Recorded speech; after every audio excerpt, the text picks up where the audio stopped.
Welcome to Wistech Graphics. Today we are going to learn about how to use the smooth tool in Adobe Illustrator.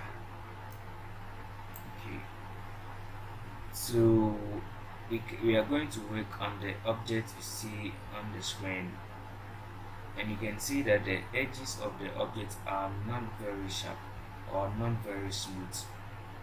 So we are going to use the smooth tool to smooth the edges of the object. So let's click select to select our object, then we move to the shape tool category. So you can see the smooth tool is the third tool under the shape tool. So you click to select the shape tool.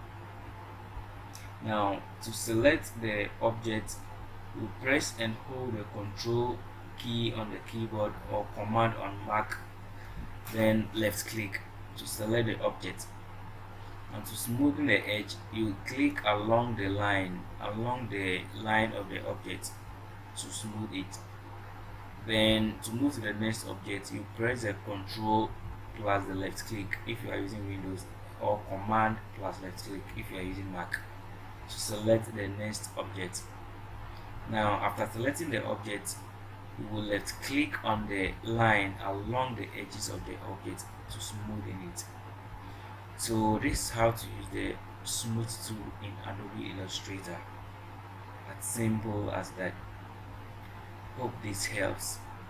See you again in our next video, and don't forget to subscribe for more videos on how to use Adobe Illustrator and other graphic designing softwares.